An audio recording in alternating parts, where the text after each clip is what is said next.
Hello friends, it is Lane, and I am talking to you from the floor of my apartment living room because my roommate is out and this is the best lighting that I could find.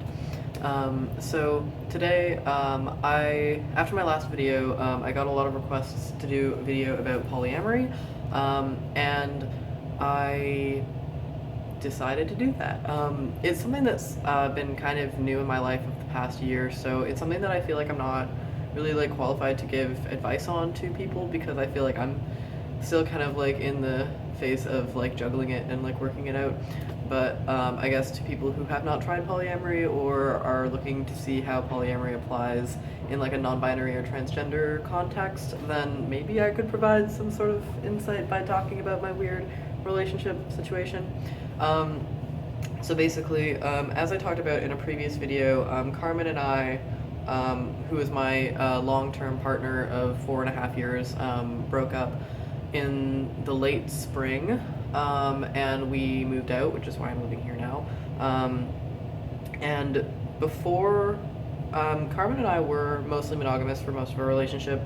We were originally polyamorous when we first started dating, and then wound up closing our relationship, and then wound up opening it up again in the last maybe 6 months of our relationship, to start seeing other people. So one of my current partners, I'm dating 3 people currently, and I feel weird like making a YouTube video about this because especially like after my last relationship ended, it's weird to talk about partners in YouTube videos in this kind of sort of like public and permanent context. So I feel like I'm probably not going to like name my partners, in case, I don't know, like I hope it all works out, but it'd be weird if I started talking about every time I started dating someone and like named them and stuff and then things didn't work out, so I'm not gonna do that to them.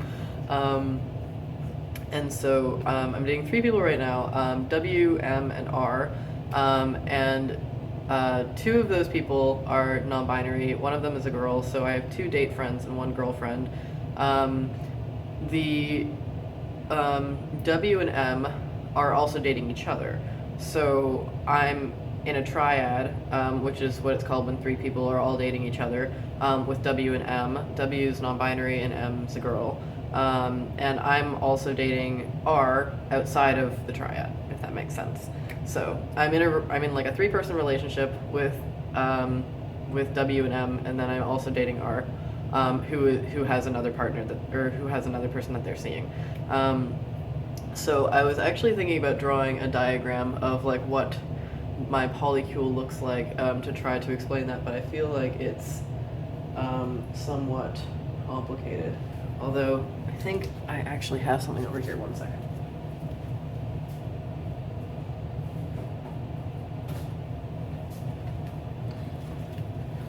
Never mind, I actually did leave my sketchbook here, which had the original diagram that I drew to explain the polycule, but that also had people's names on it, so I'm not going to show that to you, and I'm going to do something else. So, Lane, that is me. I am also dating R, W, M, who are also, so that's basically my immediate dating situation, if that makes sense. M is also dating Z, A, C, who else are you dating? M's dating a lot of people. L.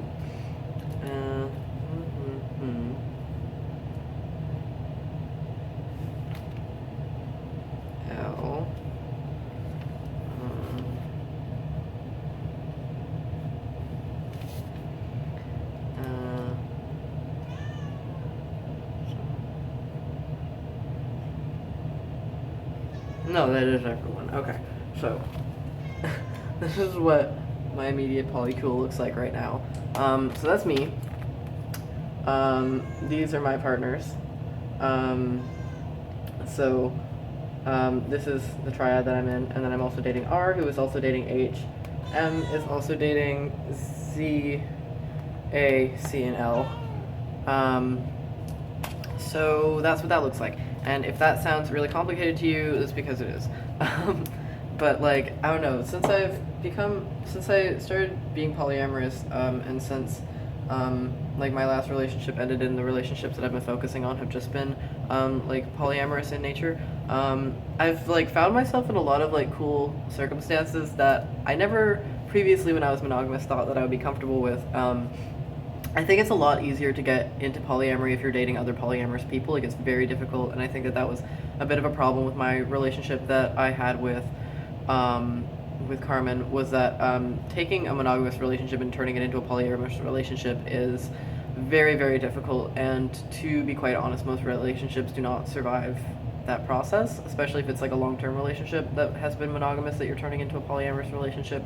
Both people really have to be like equally invested in that, and both people have to be equally like, you know, both people have to be seeing other people, both people have to be like really like invested in wanting to do that kind of relationship style.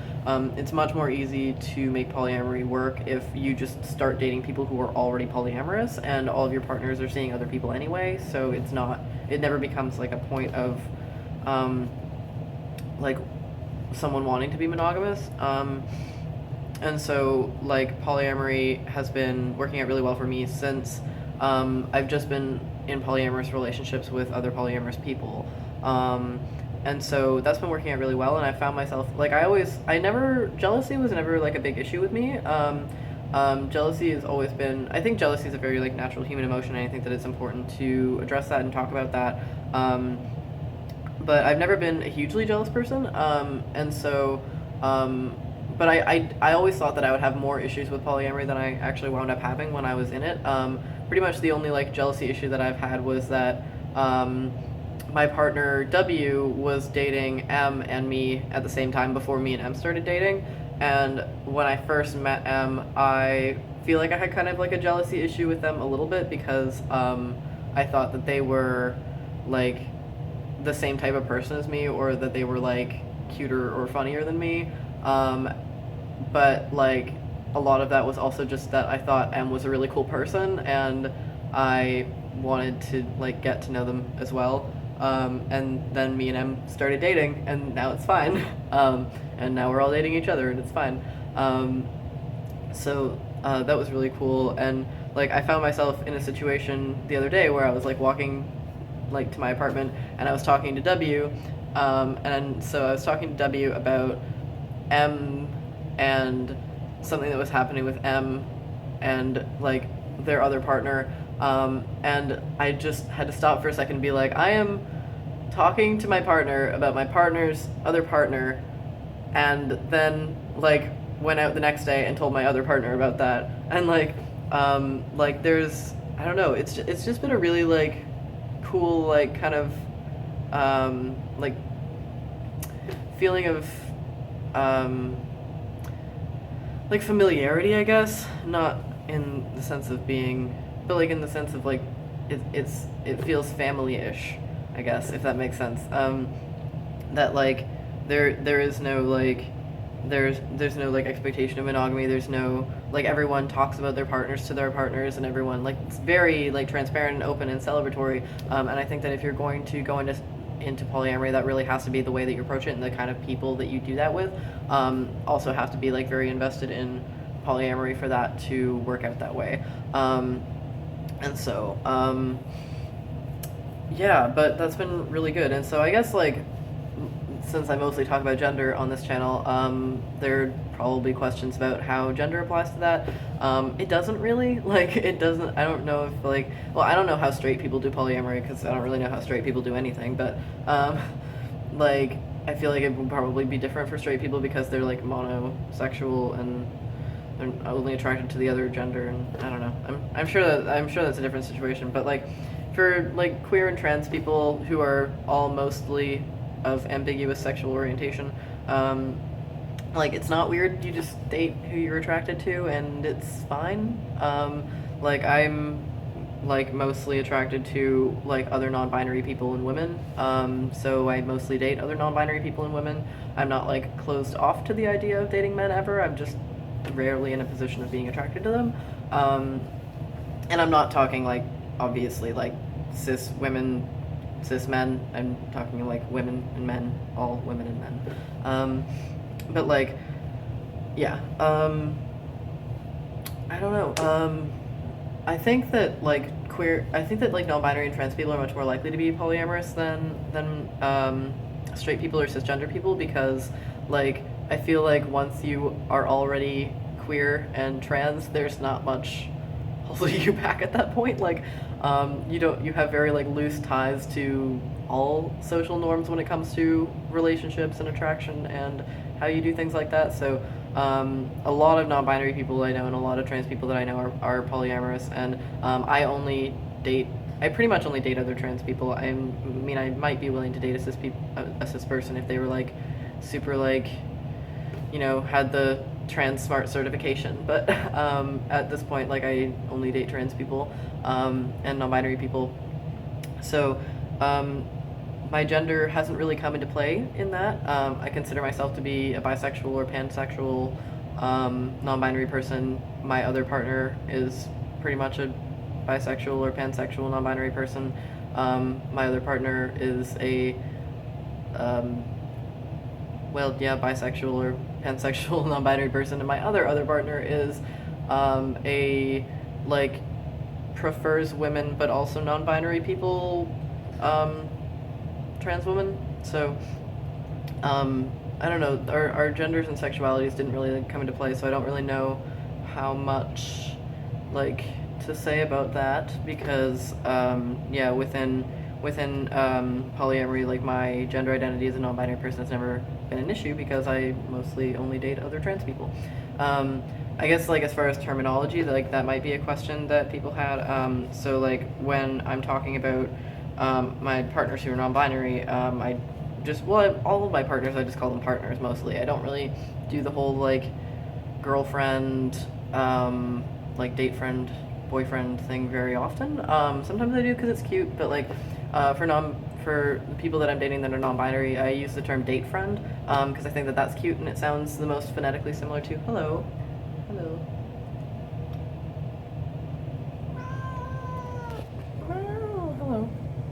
I just came to say hello, or to say hi, and to rub her face on the table. Sorry about that brief intermission.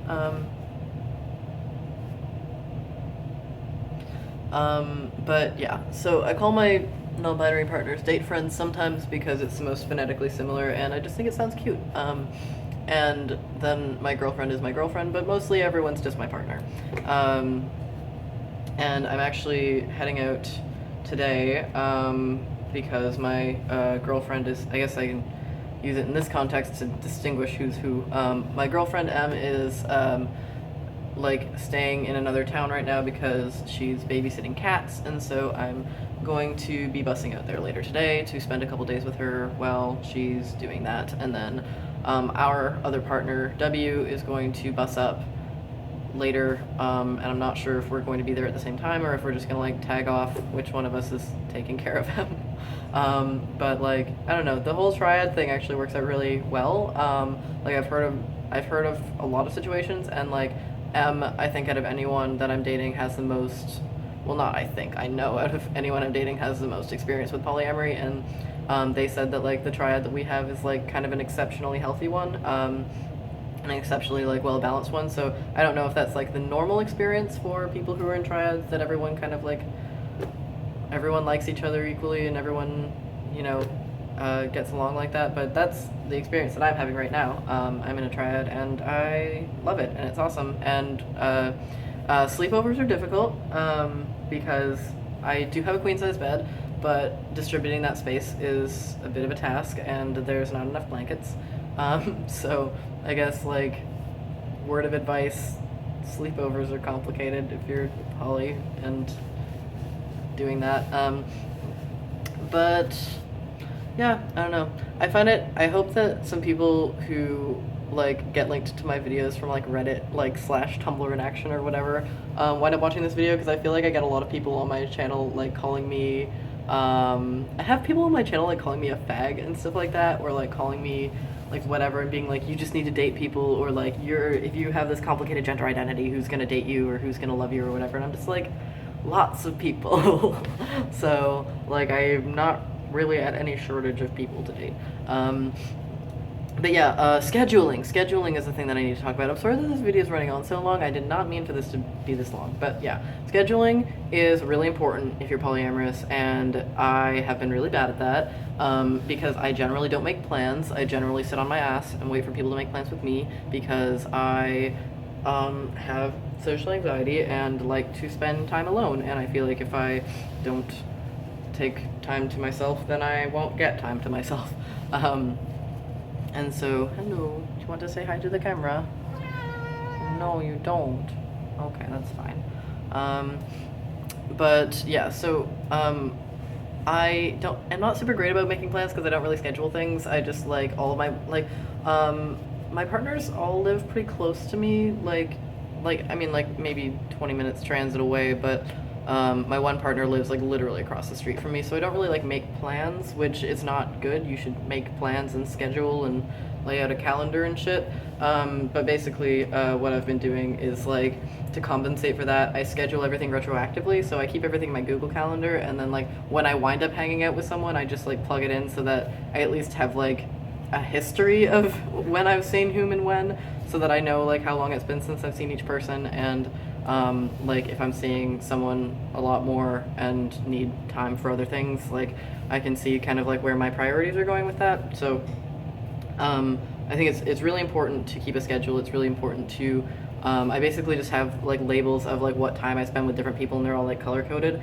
So I know, like, I can just like look at my calendar and see like, okay, it's been like a week since I've seen this partner, so I need to schedule plans with them, or like I've been spending a lot of time with this partner and I need to work on other things, so I need to spend a little bit less time with them. But like, yeah, scheduling is incredibly important. Communication is incredibly important. Dating other people who are also very polyamorous and very into polyamory is very important. So those are the pieces of advice that I have for you, for people who asked me to make this video, which was a surprising amount of people. But yeah, I think that's all I have to say. If you have any other questions about polyamory, about non-binary stuff to do with polyamory, if you have just like a different subject that you want me to make a video about, because a lot of the time I just don't make videos because I don't know what you guys want me to talk about, then just like leave your comments down below or message me or whatever. I always link my social media and stuff in the description. And also, just like a friendly reminder, that I'm getting top surgery in a few months, and I need to save up about $3,000 to be able to afford to pay for the extra expenses with that. So if you have any money and you would like to put something, like throw a few dollars at me to help me pay for that, then that would be awesome. If you want to do that but can't, then I appreciate the thought anyway, and if you just don't want to do that, then there's absolutely no pressure, and I totally understand. So that's pretty much all I had to say for today. I hope that you're all having a great day, and I will see you later. Peace out.